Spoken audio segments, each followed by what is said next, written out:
Like, but the person had to tell the truth too because like she was bullying my friends. So I have a question.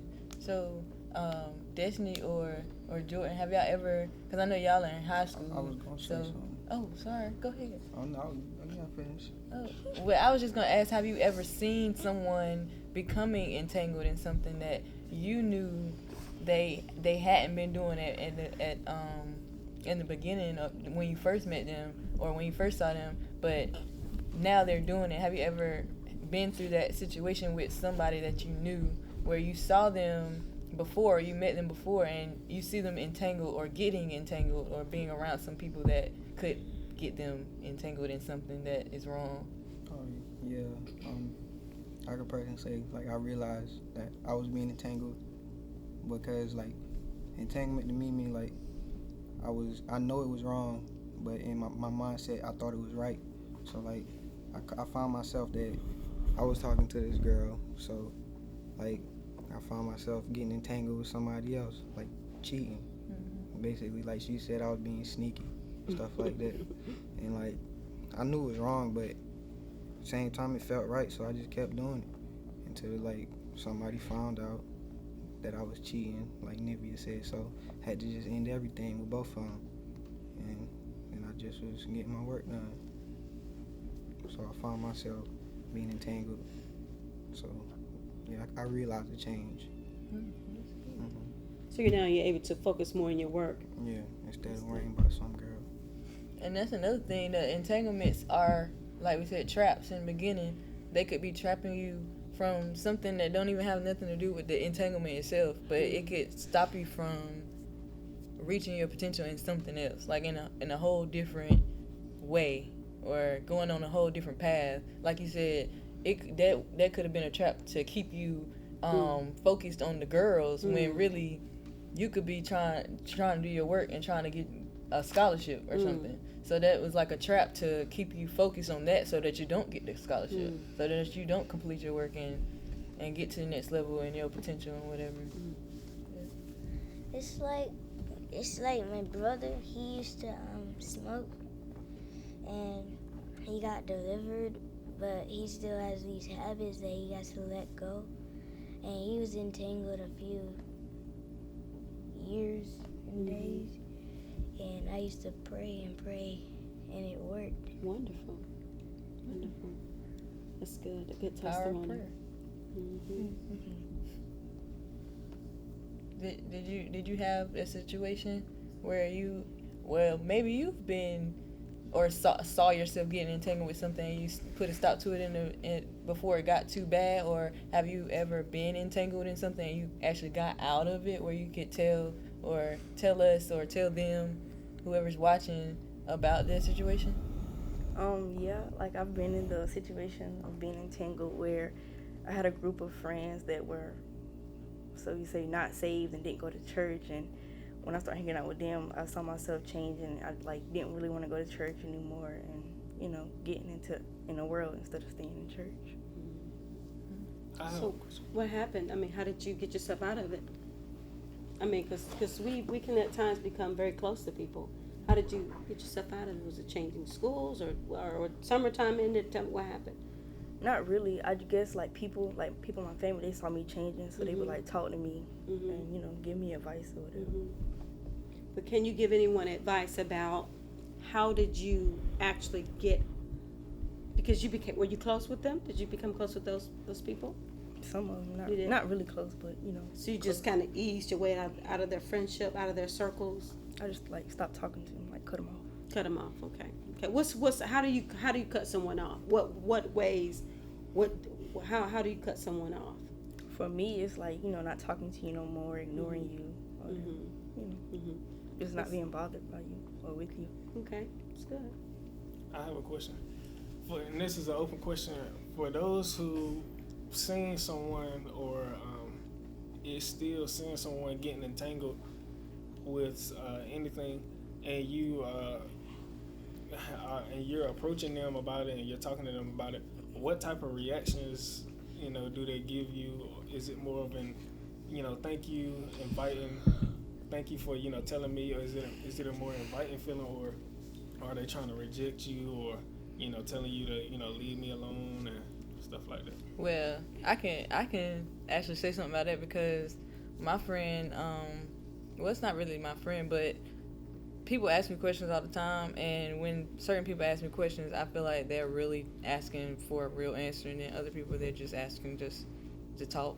But this one guy was asking me a question, and I actually told him a true answer about it. And like you said, his response wasn't embraceful. It wasn't like a thank you or anything like that. It was more so of a don't judge me.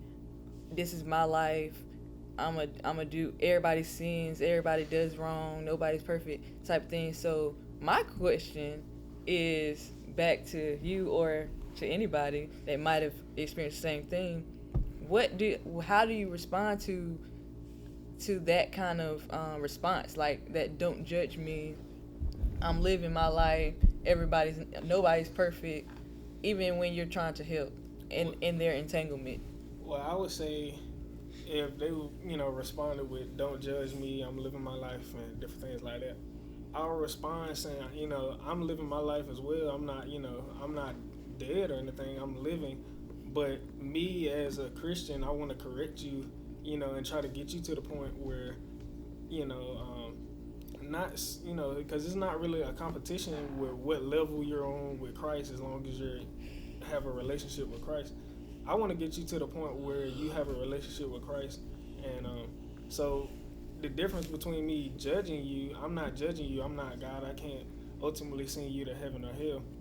But I think people get it confused with correction, and I'm correcting you. I'm telling you, smoking isn't right. Drinking isn't right. That's not gonna help you in the end. That's not benefiting you. The first thing people say is, "Don't judge me." You not God. Only God can judge me. And I would respond by saying, "I'm just correcting you. I'm not, judging you. I'm not, sending you to heaven or hell or anything like that. But I'm just helping you, trying to correct you, like you said." Yeah, you got something? Just remind him of the choice you made. So what would you do? Well, why are you doing it? What would happen where would you go if God had ended the world? Okay. When I be looking at people like my friends and they do stuff of the devil, I be thinking, do they remember God can end anything? They can die in 1 second. Yeah, but we have to remember that everybody isn't of the same faith, and even though we are Christians, everybody isn't a Christian, so we can't really come down on them like we would want to, or how we would like to word it, because everybody doesn't believe in the consequences that we believe in. So you have to, I feel like talking to people that have different religions or are of different faiths in that kind of situation, it's more of like Edward said, a correction, but I wouldn't call it a correction. I would probably just show them that I am caring. Like, I care about your well-being. I care about what you're doing to yourself. Like, if it was smoking or if it was drinking, I have an uncle that used to do that, and he probably still does it, and I see that has gotten him. And I see that if you continue to do this, that's where you're going to go as well. Like, you're going to go down that same road, and I'm just trying to be a helping hand, a helping friend, or a helping stranger, or anybody that's trying to help you out in your life, because obviously nobody has said anything to you about this, and I see that it's really hurting you and it's not helping you. So I feel like if we're talking to somebody that's not of our faith, or that's not really religious, or whatever they want to call themselves, I feel like you shouldn't badger down on them about going to heaven or hell, because everybody doesn't believe that. When you come out saying that off the top of the dome, if you come out saying, well, you're going to go to hell, that's kind of like a turning point where they're like, well, I don't even believe in hell, and who are you to tell me that I'm going to hell? It's like a kind of combative response. It's like you're looking for them to come back at you with something that you're ready to attack. And I feel like if you don't look at it in that sense, it'll be more of a helping way to get them to see the light and to see, well, where is this gonna take me down the road? Like, it is gonna get them entangled if they're smoking, because eventually smoking, we all know, causes cancer. That's an entanglement, because once you get to cancer, that's like the knot. It's like so hard to get from that to back to healthy. You have to go through so much to get back healthy. So it's like, if you can, like Edward said, stop them or try to correct them, but in a helpful way, in a loving way, where they can see that you're trying to help and not taunt or not judge to the point where I'm condemning you. It'll help them out in the long run to open up their heart. And I think in that situation, you said wisdom would be the most important thing, because like you said, you're not going to go up to somebody and say, you're going to hell, I see you smoking, you're going to hell, and you expect them to be, open to that and saying, you're right, they're going to, that's when that wisdom comes in. You got to come at them a certain way, and you can't talk to everybody the same exact way, because like you said, a lot of people don't believe in the same things, so you're going to have to know how to talk to different religions, and you're going to have to know how to talk to different people, at your job or in school, or in the communities, or different things like that, because everybody's not going to receive it the same. Everybody's not going to hear what you're saying. So in that situation, wisdom will be very important and very key in those type of situations. I had a question about, since we're all different age groups and this is a summertime we're in right now, meaning school is about to get back in session, meaning we're going to be going to the next grade or whatever. I just want to know, what were some of the worries or some of the things that we're looking forward to doing when we get to the next grade level, or when we get to the next school, or whatever grade we're going to. What is the worry, or what is the thing that you're looking forward to doing that you weren't able to do, or that you have been looking forward to do? Yeah, let's go around the table, because I think everybody can answer that. That's a very good question, because that's a very good question. Can we start with you, Destiny?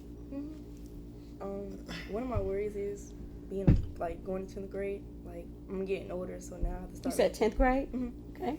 So now I have to start making my own decisions and choosing the life I want to live, and getting entangled with older people, because I'm moving up now.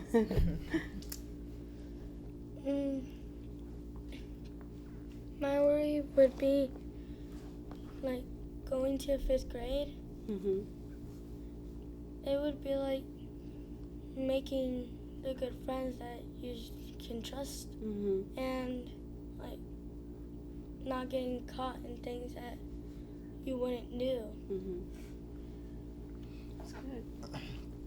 I would say one of my concerns about going to college is just getting involved with the wrong people. You know how they have parties every night. So me, I know I'm gonna have people pulling on me to go out, and I'm just concerned that I might fall for it. In the females and stuff like that. It's just crazy. I'm really concerned about all that kind of stuff. And not passing my first semester, that's critical. And that's serious, because when I was in school, I was straight A's. And then the moment I started doing those partying, my goodness, my grades went drop. And then I found myself trying to make up everything. And you know what? And when you look back at it, you can always party. That's the thing about it. You can always, because as Megan was saying, we want to try to finish now, and as our little Nevaeh was saying, she prayed for her brother. I'm quite sure you have wonderful leaders. You call upon them to pray, and everyone else is here was saying, make sure you have a life of prayer, because as Megan was saying about your destiny, those entrapments, as an entanglement, and then when you're so entangled, it is difficult to get out, and it may take 2 years to get out, and that could have been a time you could be finishing up school. So when it's a hindrance to your destiny, you push, you do whatever you got to do to fight, regardless how much she come looking cute, how much she the finest thing to walk the face of that earth. You fight. You call up people that will pray, not talk about you. Megan will pray with you, you know. And so that's good. That's good because a lot of young boys are watching right now, like yourself, and caught up in things, and they're trying to. Because once you get caught up, because females we're very demanding, and if you got two, oh my goodness, you just might as well just quit school and just back up, just quit school because your phone gonna be ringing and knocking at your door. So it's best to try do the best that you can. Do the best that you can. I be worrying about in my school standing up for myself because when I was in this reading camp, this boy named Jalen Smith, he would always tease and do stuff to people, and he did it to me one time, and I fell for it. And then another day he tried it on me again. He couldn't do it because I had comebacks. And then I think now when I go to 4th grade, nobody can like tease me and stuff. So you're stronger now. Yeah. I think one of my concerns is just remembering who I am and going to college, just knowing who I am, because adversity is gonna be there, and like Nevaeh said, standing up for yourself. Not so much in firing back at them, but just not letting them dictate who you are and what your life is gonna be like. It doesn't have to be a comeback or anything like that. I might just ignore you. And that is a part of me standing, because if I get mad at you and, fuss back at you, that's almost like you won, and that's what you wanted to see. And so one way that can eliminate is if I know who I am, and I won't let that bother me if I know who I am, if you say something about me. And God already placed in me what he want me to know and the purpose is for my life. So That's good. Mm-hmm. For me, it's just making the right friends and doing what I'm supposed to do and not get in trouble a lot. That's good. I'm worried about if I don't pass next grade, because I'm going to 5th grade, and if I don't pass it, because if I pass, then I won't be in elementary anymore. I'll be in middle school, and I'm hoping I'll pass it. And another thing I'm worried about is because when I was in 4th grade, I used to get into fights, and so because if somebody says something to me, I have to say something. I'm going to say something back, and it's not going to be positive. So I'm going to try to work on that, and I'm excited. I'm going to 5th grade. Well, all of y'all sound like y'all are excited for y'all next grade levels.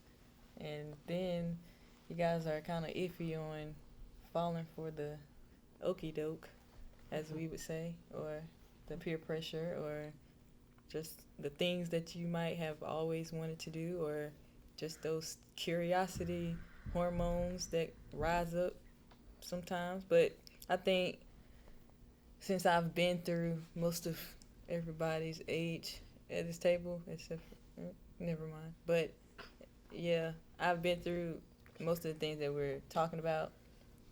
I feel like when you're going through these transitions, you have to just continue to pray, like Miss Anita said, and also have your head on straight and make sure that you really know your own identity and you don't get your identity off of what you see in other people, or how somebody might make you feel, or just these little naysays that people do, because people are wicked, like people are mean, and that's just how they are.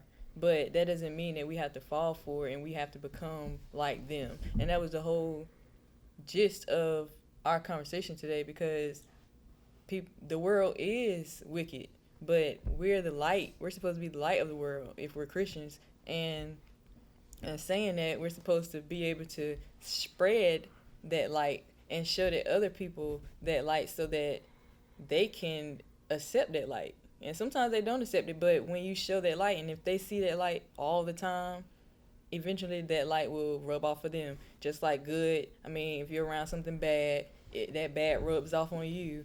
If you're good and you're trying to be good and stay with that right mindset and stay knowing what you know is right, it will rub off on whoever you're around, as long as you stick to it and you don't waver, as they say, go back and forth with it. You can't be in and out. So you always have to stay on that narrow path with yourself and be true to yourself. I think that's the best thing that you can do in all of these stages, is to be true to yourself, because if you're not, people will see it and they will try you. And that's most of the time what happens. They'll try you because they see that you say that you're standing for something, or you say that you're not going to do something, but I'm going to see if you're going to do it if I say it this way, or I'm going to see if you're going to do it if I put you in this kind of situation, if I bring you around these people, or if I bring you to a party where I know you like these type of girls, or I bring you around this group of friends. I'm going to see if you really going to stick to what you said before when we was just talking, me and you, one-on-one. So it's like, you just got to know who you are, and you just got to stand strong in what you believe in. That's good.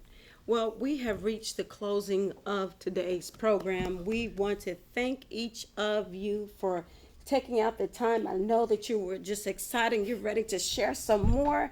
That's why we're going to have another show. We have it every single month. And I would love for each of you to come back on with our beloved leader, Megan. Thank you so much for taking